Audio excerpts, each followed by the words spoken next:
Okay, so I checked out his brother's outfit. The damage resistance on it was much lower than my brown coat, so I'm going to wear this power armor instead. I'm still going to try and kill him with Sweet Revenge. So yeah, so back over to him. This is going to be difficult. Oh, and I want to try and take some drugs as well. Just realized there's voices like swirling around if you listen carefully. Uh,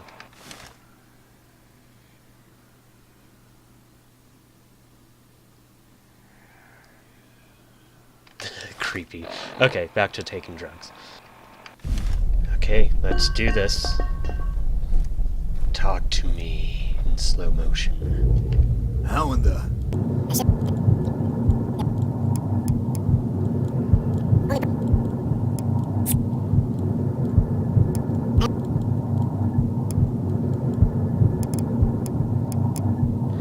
Okay, Sweet Revenge. Oh, how sentimental.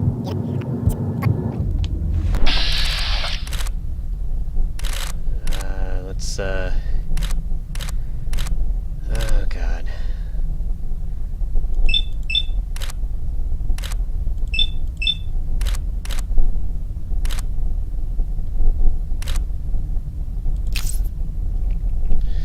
Let's do it. Oh, come on. Come on. Ah! There we go. Yep.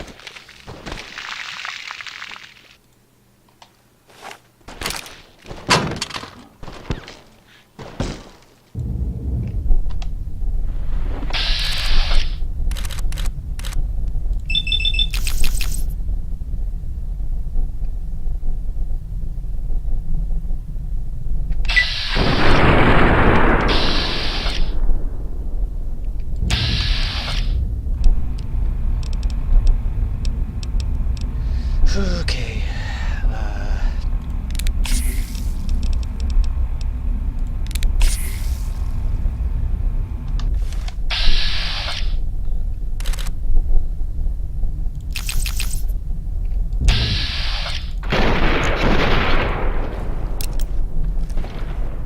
Oh, come on. Come on. Reload.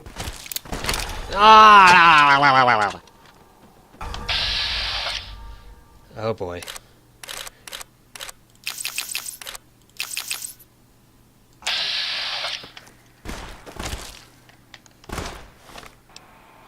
Okay, that's, I don't know why it brought me directly back into partway through the battle.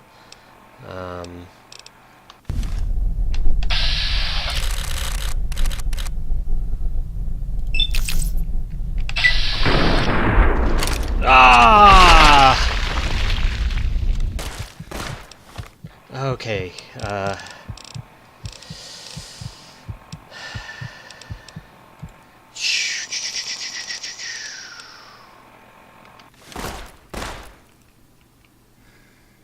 Embrace death, insect.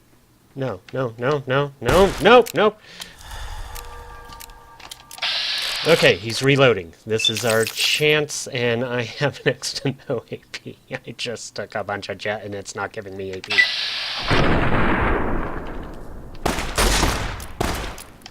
Whoop, whoop, whoop! Oh! Oh, no, no, no, no, no, no, no. Nope. Oh, what's going on with my gun?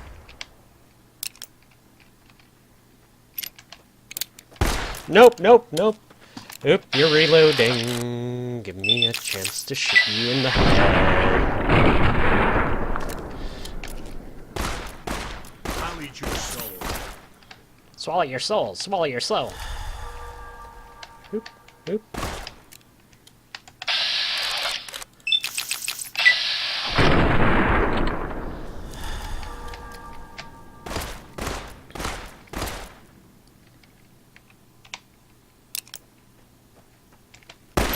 Nope, nope, nope. There we go. This is going to take forever. No, no, no, no, no, no, no, no, no, no, no, no, no, no, no, no, move it, move it, move it. Okay.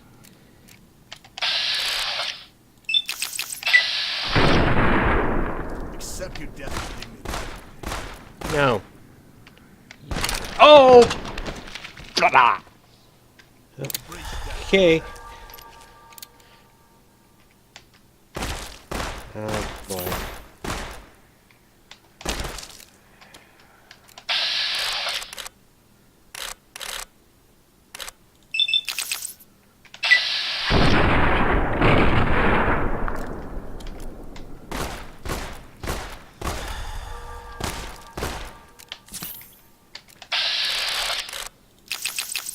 Ah.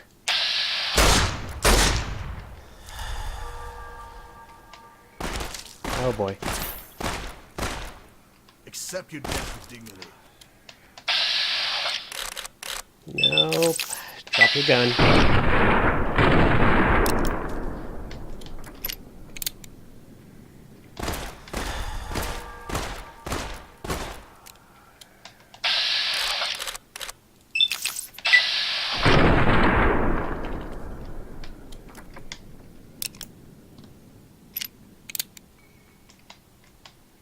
Oh! Jeez!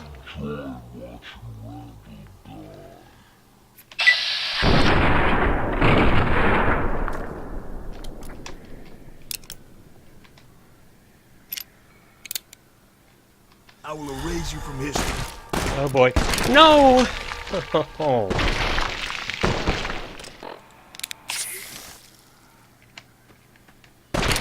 Oh, seriously?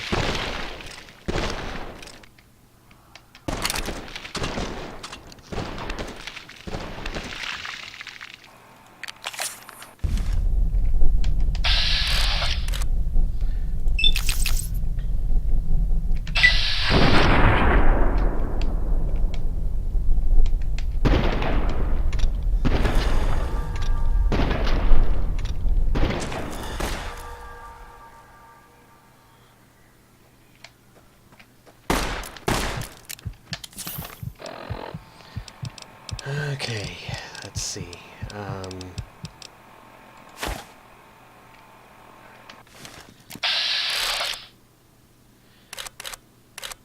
want to destroy his gun.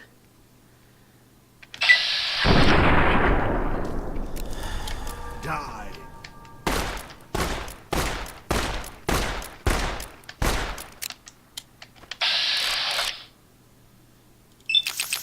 I'm doing like no damage to his gun. Ah!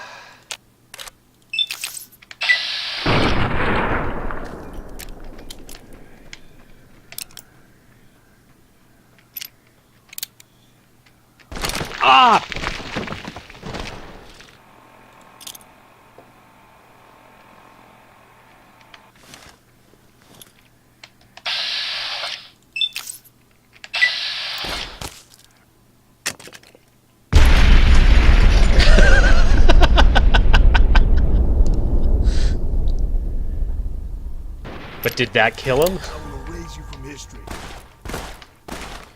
Okay.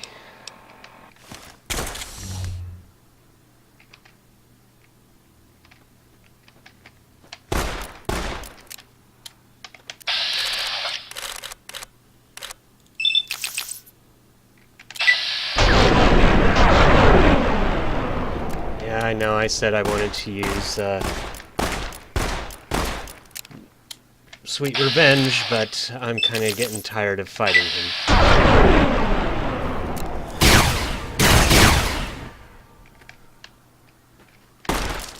Ah!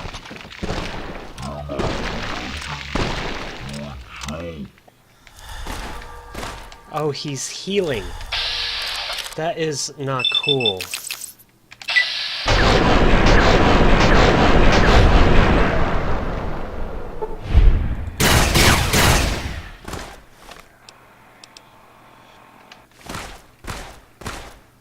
Far too slow.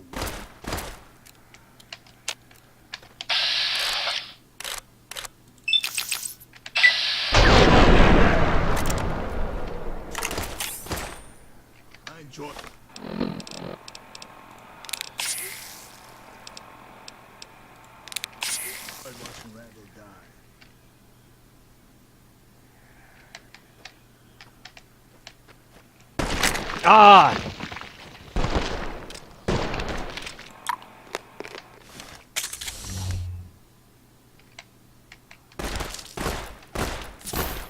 Die.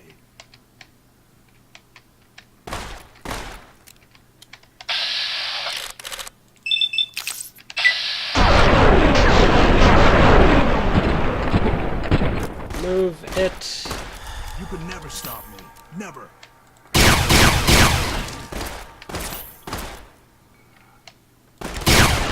Ah!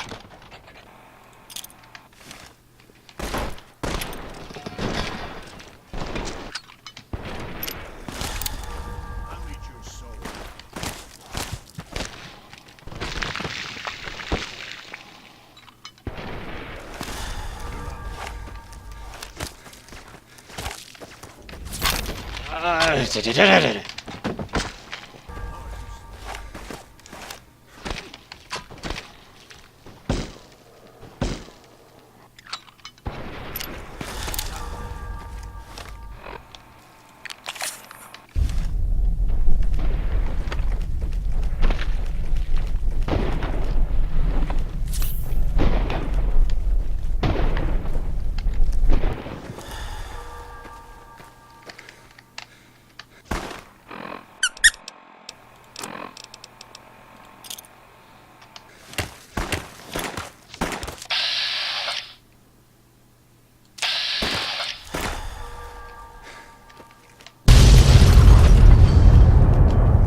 Stop me before. You can't stop.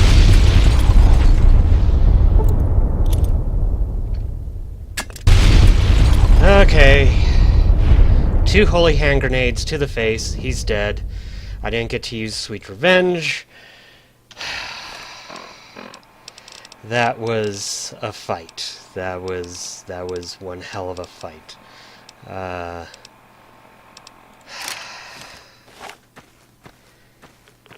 I don't care about the radiation.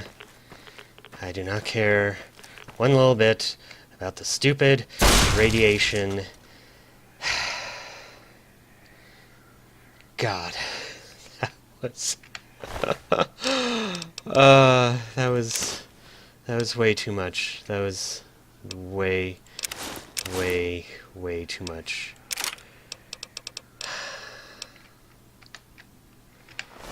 And I'm gonna look around here for a little bit, see if we can find. I think that's his grave right there, Randall's grave. Wonder if it's going to have money in it. I can't open it. Oh, there we go. Oh, okay. That's awesome. Absolutely nothing in his grave. Whatever. And now we're going to head back to the Mojave and never, ever return to this hellhole again. So I decided to stop by my good old friends at the barber shop here, see if they're still alive. They're gone. Well, I didn't see them at the massacre, so... Okay, I'm back. I'm alive. Don't mind all the garbage that I dropped in here. Oh my god. Oh my god. That was one of the toughest fights that I've ever had. Yes? Marco is dead. Let's go. You did it. You actually did it. I didn't expect to see you again. I was thinking how I'd break it to your people back in Vegas. Okay, you stand poised to return to the Mojave wasteland. You are certain that you'll never be able to get back here. Are you sure you want to leave? Let's go. And so it was that the clash between the courier and Marco had come to its conclusion. Their actions had reshaped Frost Hill and irrevocably changed the fortunes of numerous inhabitants. Shortly before the massacre at Frost Hill, An argument between Cocker and Cuddy resulted in Cuddy actually walking the fuck out the door. Cocker insisted on following Cuddy as he walked out of the Deep Creek Mountains, berating him the entire time. This continued for several weeks until Cuddy walked to an NCR recruiting station and enlisted to spite Cocker. Undeterred, Cocker enlisted beside his friend and immediately volunteered for frontline duty. Insistent that Cocker was in fact a pussy, Cuddy volunteered for the same.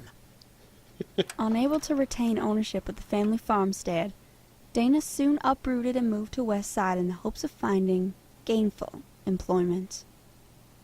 With few prospects, she attempted to provide for her homeless family through prostitution, but struggled to find enough clients. She committed suicide soon thereafter. Her boys turned to begging, then succumbed to chem abuse and prostitution. They died before the year's end. Forsaking his criminal past, Doolin quietly headed west and reunited with his relatives on the family farm. While there was always some distance between Doolin and his kin, he eventually found peace through steady, honest industry. He often wondered what became of the courier who had shown mercy when there was no reason to give it. Doolin died in his sleep several decades later. Unshackled from his psychological bonds, Porter sought out other super mutants who aspired to live in peace. He made his way to Jacobstown, where he hoped to begin a new life herding livestock and assisting other super mutants who had lost their way. Though sure of himself at the time, Lee's decision to fight the courier resulted in quick death. His cadaver was dumped on the outskirts of town, where it was torn asunder and consumed by local predators. Godwin continued raising bighorners while secretly manufacturing mail bombs sent to NCR offices. His attacks claimed the lives of dozens of officials and innocent civilians in the years that followed. Godwin would never face justice. Frost continued to move from town to town, always vigilant against the threat of assassination. Eventually, he headed towards the Great Plains, and he was never seen again. Ford's dream of becoming a wasteland legend died with him in Frost Hill when he met the Courier's wrath. In the final seconds before he died, Ford had hoped he'd earn his own chapter in the next dime novel about the Courier. Like the courier, Cooper survived the ordeal of near death and became closer to his new master as a result. He followed the courier to the Mojave, determined to remain a loyal companion no matter the end. Just north of Mojave, Thorne said his goodbyes to the courier and headed towards the setting sun. Unwilling to return to his home, Thorne decided he would reconnect with the followers of the apocalypse and renew his career in medicine. By assisting the helpless and healing the infirm, Thorne was able to move past the events at Frost Hill. He prayed that the courier could do the same. Fresh off his successful operation to annex the Deep Creek Mountains, Brookshire was warmly received by his superiors at the NCR Embassy. After he ferried the surviving orphans of Frost Hill to state homes, Brookshire quietly filed a report that classified the courier as MIA. For his efforts, he was awarded with a promotion and a special commendation. His agency's director would call him a model for us all. Brookshire then planned his next operation from within the embassy, confident of his success, never considering that the courier might return. Avoiding the courier once again, Glanton found himself alone in a hostile country, so he set his sights toward the arid expanse of Old Mexico. He had heard stories of a tribal warlord, El Quemador, who ruled the distant dunes of the Altar Desert, burning all who encroached in his lands. Sensing an opportunity to redeem himself in the eyes of the NCR, Glanton headed south with one goal: to take El Quemador's scalp. In the end, Marco was undone by the very trait he so often touted, resolve. The courier persevered through pain and death in order to claim victory. Without his strong leadership, the NCR outpost at Frosthill floundered. Once the 80s resumed their raids, the town was abandoned. Even after his death, Marco's name incurred fear and dread whenever it was muttered. His body had perished, but the legend endured. Despite Marco's best-laid plans, the courier battled back from the brink of death and prevailed in the legendary duel. Though Marco was dead, the courier had not emerged from the contest unscathed. He would bear physical and mental scars for the rest of his life. Quietly enduring his injuries, he steadily limped back to the Mojave wasteland, where uncertainty and war awaited him. Scarred. Though you've recovered during the trip, your hands are now permanently scarred from gunshot wounds. As a result, your rate of fire and draw speed will suffer, but you'll deal more damage. Okay. So we are back in the Mojave. I never thought I'd be so happy to see this place. So yeah. Let's get a better little vantage point here. Okay, so that was New Vegas Bounties 3. I had a good time playing it. Some pretty tough battles. I don't have any damage modifiers, so high-level enemies are really difficult, especially since I don't really have any super godlike gear. I mean, my brown coat here is decent, but it is definitely no better than your average trench coat that you can find.